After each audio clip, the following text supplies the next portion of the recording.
मोक्षमार्गस्य नेतारं भेत्तारं कर्मभूभृतां ज्ञातारं विश्वतत्त्वानां वंदे तद्गुणलब्धये। हम सभी लोग छठवां अध्याय इस सूत्र में देख रहे थे, तत्वार सूत्र में, और उसमें जो अधिकार चल रहा है आश्रव तत्व नाम का अधिकार चल रहा है। आश्रव तत्व अधिकार में अपन ने देखा था कि किस प्रकार से दर्शन मोहिनी जो कर्म है उसका आश्रव जीव किया करता है। तो यहाँ पर बताया था सूत्र नंबर 13 में कि केवली श्रुत धर्म संग देव आदि का अवर्णवाद करने पर, इन पर झूठा आरोपण लगाना, दोषारोपण लगाने पर व्यक्ति दर्शन मोहिनी का आश्रय किया करता है। आज अपन को देखना है कि धर्म और देव पर किस प्रकार से लोग जो है झूठा दोषारोपण लगाते हैं। षष्ठम अध्याय का सूत्र नंबर 13 है, केवली श्रुत संग धर्म देवा वर्णवादो दर्शन मोह से। केवली का अवर्णवाद, श्रुत का अवर्णवाद, संग का अवर्णवाद, धर्म का अवर्णवाद और देव का अवर्णवाद करना दर्शन मोह से, दर्शन मोहिनी कर्म के आश्रव के कारण हैं। हम सबने केवली श्रुत और संग इनके बारे में जानना था, किस प्रकार लोग अवर्णवाद करते हैं। आज देखते हैं धर्म और देव के बारे में कि धर्म का अवर्णवाद और जो देव हैं उनका अवर्णवाद संसार में लोग कैसे करते हैं, जिससे उनको दर्शन मोहिनी का आश्रय होता है। देखिए यहाँ पर लिखा है केवली श्रुत संग धर्म और देव। धर्म किसे कहते हैं? तो यहाँ लिखा है अहिंसा आदि लक्षण वाला धर्म कहा जाता है। जिस धर्म में अहिंसा आदि का लक्षण हो उसे धर्म कहते हैं। ध्यान रखना क्या लिखा है, अहिंसा आदि। आदि शब्द बहुत बड़ा है, धर्म बड़ा व्यापक है और उस धर्म को समझने के लिए आचार्यों ने अनेक प्रकार के लक्षण बनाए हैं। अहिंसा को भी धर्म कहा है, सत्य को भी धर्म कहा है, चारित्र को भी धर्म कहा है। अनेक प्रकार का धर्म का यह हमें परिभाषा समझना है। जैसे जैसे आचार्यों के पास सामने जो योग्य पात्र आते हैं उसके अनुरूप ही जो है धर्म की परिभाषा बनने लग जाती है। जैसे कोई जीव बहुत हिंसक हो, हिंसा करता हो और उसके लिए आचार्यगण से कोई पूछे कि धर्म किसे कहते हैं, तो आचार्य जी कहेंगे अहिंसा परमो धर्मः, अहिंसा ही परम धर्म है। जीव लक्षणम धम्बो, जीव का रक्षा करना ही धर्म है। जीव रक्षणम, जीव की रक्षा करना, जीव को बचाना, जीव पर दया और करुणा करना, ये तुम्हारा परम धर्म है। उसको इस प्रकार का उपदेश देंगे। अब कोई व्यक्ति जीव की तो रक्षा करता हो और अच्छा धर्म, अच्छा कार्य भी करता हो, लेकिन वो सम्यक दृष्टि नहीं है, तो जब उससे वो यदि गुरु महाराज से धर्म की परिभाषा पूछे गए तो आचार्य भगवान उस पात्र को देख के कहेंगे दंसन मूलो धम्बो, कि भैया सम्यक दर्शन ही मूल है धर्म। जिसने सम्यक दर्शन को प्रकट नहीं किया वो धर्म को प्रकट नहीं कर सकता है, इसलिए सम्यक दर्शन ही धर्म है, ऐसा उसको उपदेश देंगे। अब कोई व्यक्ति सम्यक दृष्टि है, सम्यक दर्शन को धारण कर लिया है और वह पूछे गुरुदेव से कि गुरुदेव धर्म किसे कहते हैं, तो वह गुरुदेव उनको बताएंगे कि चारित्रम खलु धम्बो, चारित्र धारण करना, रैणतम च धम्बो, रत्नात्रय को धारण करना, ये धर्म है। यह आत्मा का सम्यक दर्शन, सम्यक ज्ञान और सम्यक चारित्र, इनकी तीनों की एकता को प्रकट करना ही क्या है, धर्म है, ऐसा उपदेश देंगे। चारित्रम खलु धम्बो, वो चारित्र पर विशेष जोर देंगे कि तुम्हें श्रद्धा तो हो गई, तुम्हें ज्ञान तो हो गया कि रात्रि भोजन नहीं करना है, अभक्ष का सेवन नहीं करना है और किससे तुम्हें मुक्ति का मार्ग मिलेगा, ऐसा तुमको ज्ञान तो हो गया, लेकिन ज्ञान मात्र से कल्याण नहीं है। जब तक इसको अपने जीवन में उतारेंगे नहीं, जब तक अपने जीवन में इसको आत्मसात नहीं करेंगे, प्रैक्टिकल रूप में नहीं लाएंगे, तब तक कल्याण नहीं होगा। तो उस समय उस जीव को चारित्रम खलु धम्बो, चारित्र का धारण करना ही निश्चय से धर्म है। अब मुनिराज जी समोशरण में भगवान से या अपने आचार्य आदि गणधर आदि से पूछें कि गुरुदेव धर्म किसे कहते हैं, तो वो मुनिराज को धर्म की परिभाषा देने के लिए भगवान बोलते हैं वत्थु सहावो धम्बो। वत्थु सहावो धम्बो, जो वस्तु का जो स्वभाव है उसे धर्म कहते हैं। तुम्हारा जो आत्मा का स्वभाव है, शांत स्वभाव, समता स्वभाव, वीतराग परिणाम स्वभाव, ज्ञायक स्वभाव, ज्ञाता दृष्टा स्वभाव, ये तुम्हारा स्वभाव है। इस स्वभाव को प्रकट करना ही धर्म है। तो वो मुनिराज शुद्धोपयोग की साधना करने लग जाते हैं, उनके लिए वो धर्म लगता है, ये धर्म है। तो इस प्रकार से पात्र के जैसे जैसे पात्र आते हैं वैसे वैसे धर्म की परिभाषाएं क्या होती है, बनती जाती हैं। रतकंडक श्रावकाचार्य में समंतभट्ट स्वामी ने कहा देशयामी समीचीनम धर्मम कर्म निवर्णम संसार दुखता सत्वान यो धरत तमेश्वर की। क्या बात है, कितनी सुंदर बात कही है कि जो मुझे दुख से निकाल करके उत्तम सुख में रख दे उसे धर्म कहते हैं। तो इस प्रकार से आचार प्रसंगवश, पात्रवश, कालवश धर्म की परिभाषाओं को भव्य जीवों को बताया करते हैं। तो यहाँ अपन ने धर्म की बातें समझी, लेकिन अब इस सच्चे धर्म पर कोई दोष निकाले, कोई इस सच्चे धर्म पर दोषारोपण लगाए तो वो अवर्णवाद कहलाता है। कैसे कैसे लोग इस धर्म पर अवर्णवाद लगाते हैं, तो पहले ये समझें धर्म किसे है। पहले आपने समझ लिया, जिनेन्द्र भगवान के द्वारा कथित जो वाणी है वो धर्म है। धर्म किसे कहेंगे, जो जिनेन्द्र भगवान के द्वारा कहा है, जैसे रत्नात्रय क्या है, धर्म है। अब इस प्रकार का जो भगवान की वाणी है उसमें कोई किसी प्रकार का दोष लगाता है, अरे ये धर्म नहीं है, ये तो मिथ्या धर्म है। जैसे अहिंसा धर्म, भगवान ने कहा अहिंसा धर्म है। अब इस पर लोग अवर्णवाद कैसे लगाते हैं, अरे भैया अहिंसा धारण करने से क्या होता है, अहिंसा से तो कायरता ही आती है, आदमी नपुंसक हो जाता है, कायर हो जाता है, शक्तिहीन हो जाता है। इसलिए इस अहिंसा को धारण मत करो, वरना तुम्हारे परिवार की, तुम्हारे घर की, तुम्हारे देश की सुरक्षा नहीं हो पाएगी और हमें हानि उठाना पड़ेगा।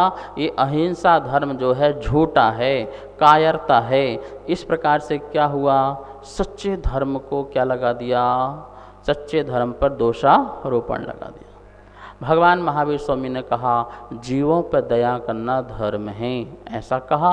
अब उस पर दोषारोपण लगाने से क्या लगाएंगे, अरे जीवों पर दया क्यों करेंगे, अरे जीवों को हम खाएंगे नहीं, जीवों को मारेंगे नहीं तो हमारा जीवन कैसे चलेगा, ये तो ऐसे ही कह दिया है। अरे जीव का भोजन जीव है, जीवो जीवस्य भोजनम, जीव का भोजन जीव है। और जो ये कह रहे हैं जीव दया, तो हम जीव दया करें कि जीव से भोजन अपना जीवन यापन करें। तो इस प्रकार से ये जो जीव दया कहा गया है ये धर्म नहीं, ये अधर्म है। इस प्रकार से वह धर्म पर दोषारोपण लगाया। इसी प्रकार से भगवान महावीर कहते हैं स्यादवाद धर्म है। स्यादवाद के द्वारा हमें अपनी वाणी को से किसी वस्तु का प्रतिपादन करना चाहिए। कैसे, स्यात् शब्द लगा करके अपन की वाणी को प्रतिपादन करना चाहिए।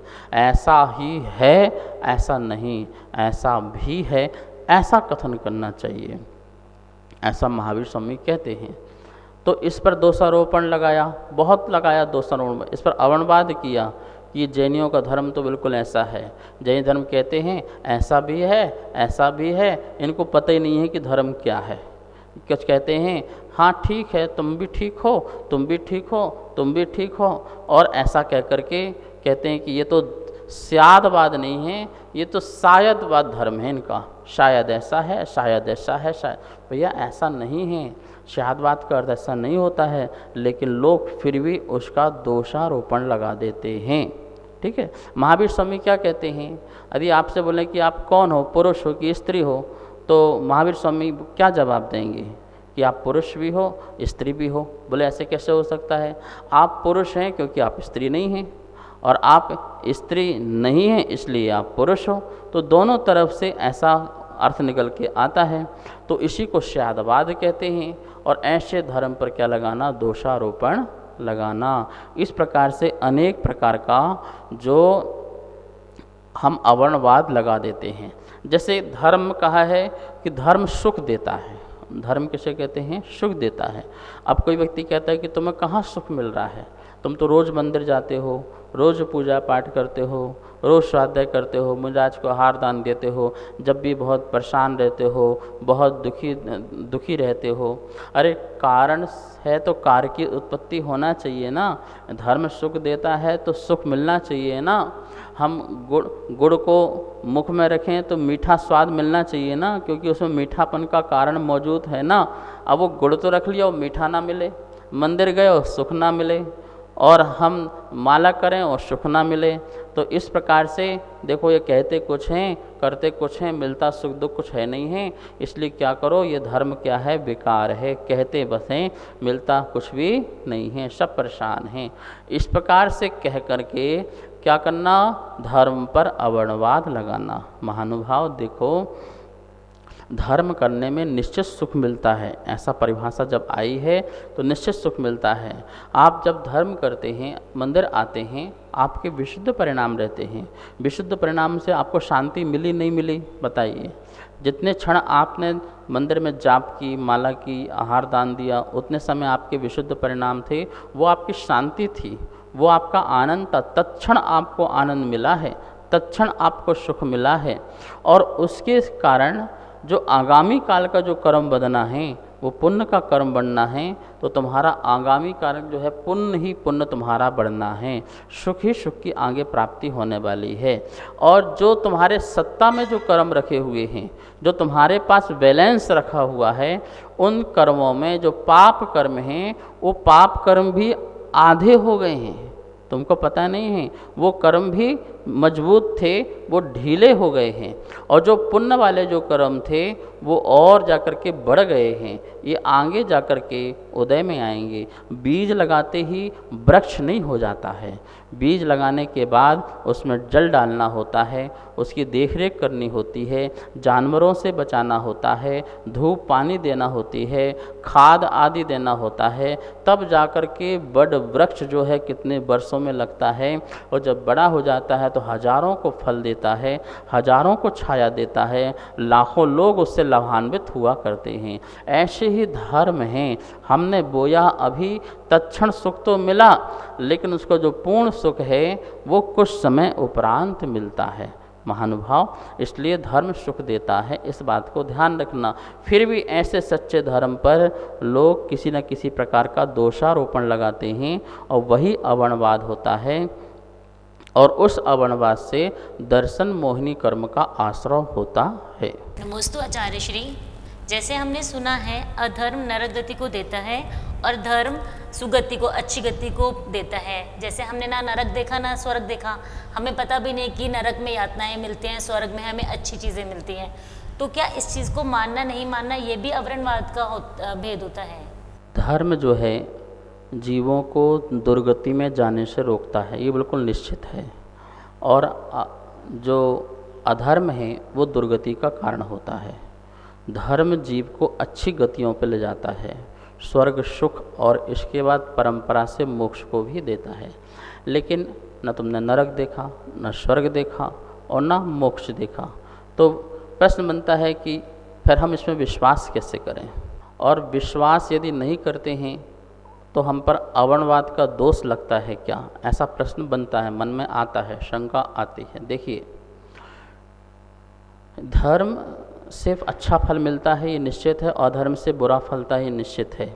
लेकिन उसका फल जो है नरक स्वर्ग और मोक्ष है, वो हमारे अनुभव गम्य चीज़ नहीं है, हमको दिखता नहीं है। लेकिन ज़रूरी नहीं है कि जो चीज़ हमको दिखती नहीं है वो चीज़ होती नहीं है, ठीक है ना। हमारी कमी है कि वो चीज़ हमको दिख नहीं रही है, लेकिन नहीं दिखती है और नहीं होती है, ऐसा नहीं होता है। आपके पिताजी का नाम क्या है? बोले फलाने चंद। उनके पिता का नाम क्या है? बोले फलाने चंद। और उनके पिता का बोले नहीं पता। उनके पिता का नाम बोले नहीं पता। थे कि नहीं? नहीं थे। कैसे माना? अरे हमारे पिताजी हैं तो हमने माना। अरे आपने देखा कहाँ? आपने कहाँ देखा? आपने तो सुना ही है अपने बाबा जैसे कि हमारे बाबा ऐसे होते थे, हमारे पिता के पिता ऐसे होते थे, उनका इस प्रकार से वैभव था, उनकी ऐसी संपदा थी, ऐसा उनका नाम था, ऐसा उनका यश था। तो जैसे हम अपने बुजुर्गों के बारे में अपने पिता माता लोगों से सुनते हैं, कि हमारे बुजुर्ग लोग ऐसे थे, हमारे वंशज ऐसे थे, और हम देखा नहीं है तो हमें अपने माता पिता की बात में विश्वास होता है, क्योंकि हमारे माता पिता कभी झूठ नहीं बोल सकते हैं।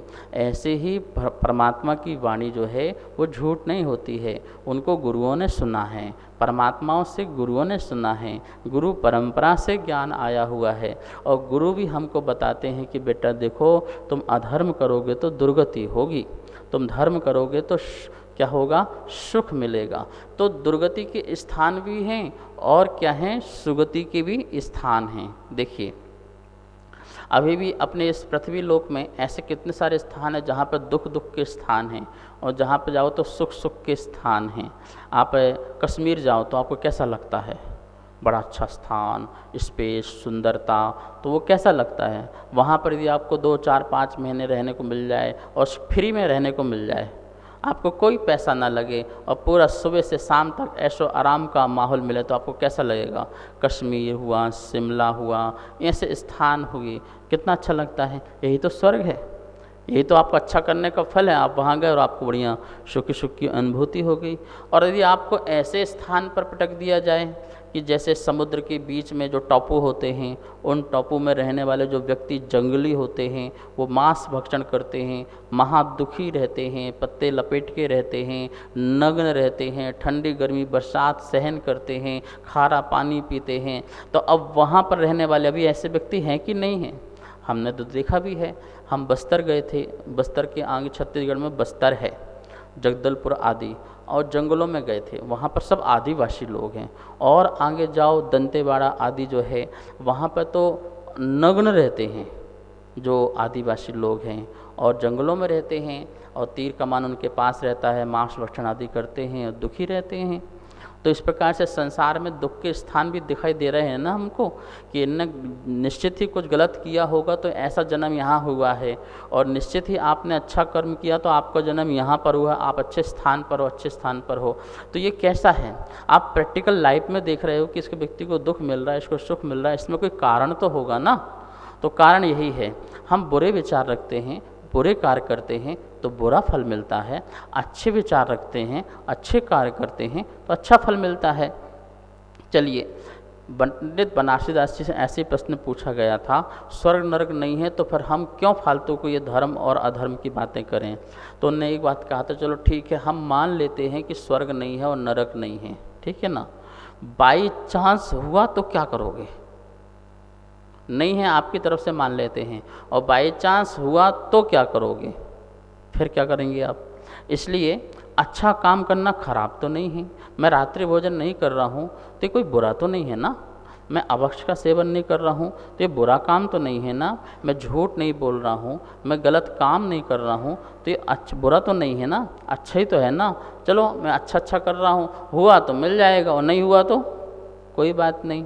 और यदि बुरा कर रहा हूँ, ये तो बुरा है ना, संसार भी इसे बुरा बोलता है ना। अन्याय अनीति अत्याचार करना सही नहीं है ना, सबकी दृष्टि में खराब है। और यदि इसका फल यदि नरक हुआ और वास्तविक नरक का स्थान हुआ तो फिर क्या करोगे। इसलिए अच्छा करते जाओ, धर्म पर अवर्णवाद मत लगाओ, कुतर्क करके तर्क करके किसी की श्रद्धा को मत तोड़ो और अपनी श्रद्धा को मत तोड़ो।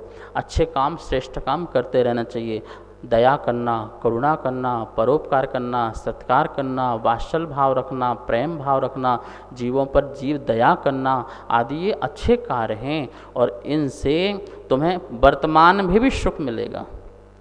कोई कबूतर है, तड़फ रहा है और आपने उसको देखा और आपने उसको अस्पताल में छोड़ दिया, पक्षी के लिए दवा खाने में छोड़ दिया, तो आपको क्या मिलेगा, आपको सुख मिलेगा।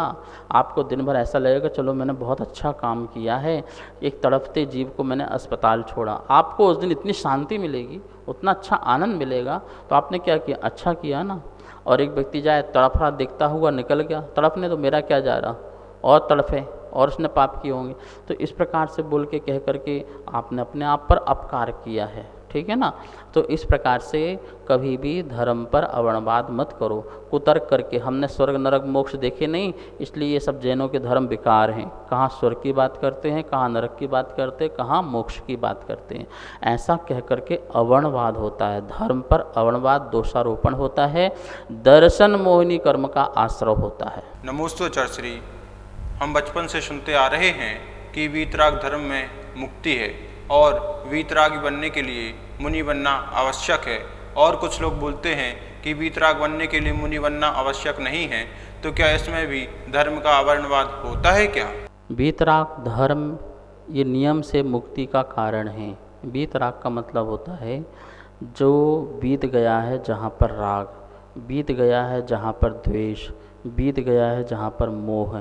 मोह राग द्वेष से मुक्ति का नाम मोक्ष है। हमारे अंदर से राग द्वेष मोह हट गया, अलग हो गया और परिणामों में निर्मलता आ गई, क्षमता आ गई, उसका नाम वीतराग धर्म है।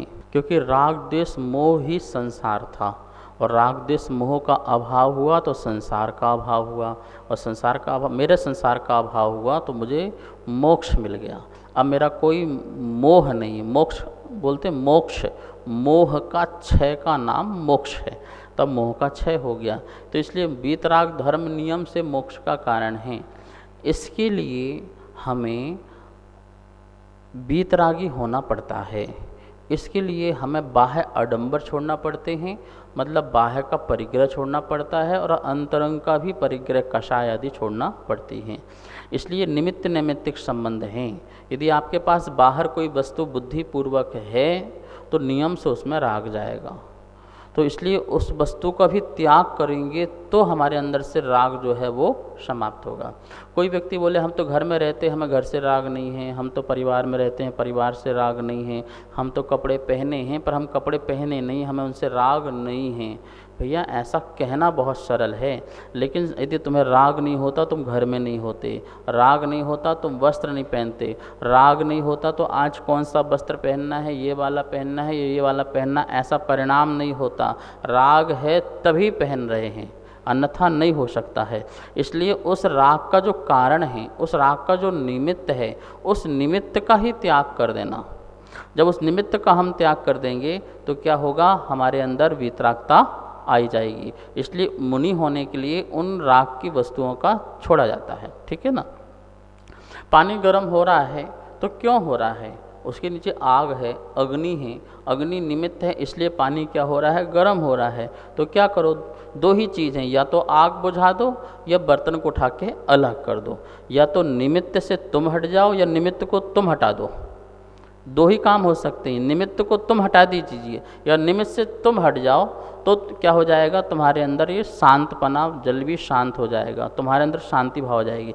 ऐसे ही जहाँ राग पैदा हो रहा है परिवार घर के बीच में, या तो तुम वहाँ से तुम हट जाओ या उनको हटा दो, तो ठीक है ना। तो इस प्रकार अपने को वीतरागी मुनि होना परम आवश्यक है, तभी वीतरागता आ पाएगी।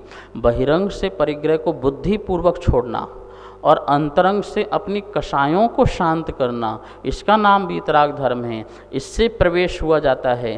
तो जैसे जैसे आपको राग समाप्त होते जाएगा वैसे वैसे बाह्य की वस्तु भी छूट जाती हैं, छोड़ दी जाती हैं। तो ऐसा छोड़ेंगे तभी वीतराग। तो ये वीतराग धर्म मुक्ति को देने वाला, सुख को देने वाला है। और कोई इस पर अवर्णवाद लगाए कि कोई आवश्यकता नहीं है, क्या आवश्यकता है, वो तो कपड़े शरीर में डले हैं, हम थोड़ी अंदर से पहने हैं, वो तो बाहर से सामान घर परिग्रह आदि, मेरा तो अंदर से कुछ नहीं है। ऐसा कह करके मुनि धर्म का अवर्णवाद करे, वो सच्चे मार्ग का अवर्णवाद करे, तो ये अवर्णवाद भी उसके दर्शन मोहिनी कर्म का आश्रय कारण बनता है। लोग स्वार्थवश अपनी कषाय की पुष्टि करने के लिए, अपने मिथ्या धर्म की पुष्टि करने के लिए सच्चे धर्म पर मिथ्या लांछन लगाते हैं, और ये जो लांछन लगाते हैं यही दर्शन मोहिनी के आश्रय का कारण बनता है। तो देखा अपन ने आज कैसे कैसे किस किस प्रकार से लोग एक एक वस्तु को पकड़ के, एक एक बातों को पकड़ करके धर्म पर कितना मिथ्या लांछन लगाते रहते हैं, हंसी में, मजाक में, या फिर कषायवश। ये सब दर्शन मोहिनी मोहिनी कर्म के आश्रव का कारण बनता है, इसलिए हमें कभी भी इस प्रकार के लांछन नहीं लगाना चाहिए। आज स्वाध्याय ही संपन्न करते हैं। आइए अब अपन जनवाणी स्तुति करते हैं। जावाणी के ज्ञान से सूझे लोकालो, सोवाणी मस्तक धरूं सदा देत हो धो। हे जिन वाणी भारती तो हे जपो दिन दिन, जो तेरी शरणा धरे सो पावे सुख चैन। सभी को बहुत बहुत मंगल आशीर्वाद। सभी स्वाध्याय प्रेमी बंधुओं को सादर जय जिनेन्द्र। हमारे बीच तत्वार्थ सूत्र जी की द्वितीय अध्याय की पुस्तक छपकर आ चुकी है, जो कि आप सभी लोग मंगवा सकते हैं। नीचे दिए गए नंबरों पर संपर्क करें और पुस्तक मंगवा लें। और तीसरे अध्याय की पुस्तक छपने के लिए जा चुकी है, आप सभी लोग उसमें भी सहयोग करें। धन्यवाद। जय जिनेन्द्र।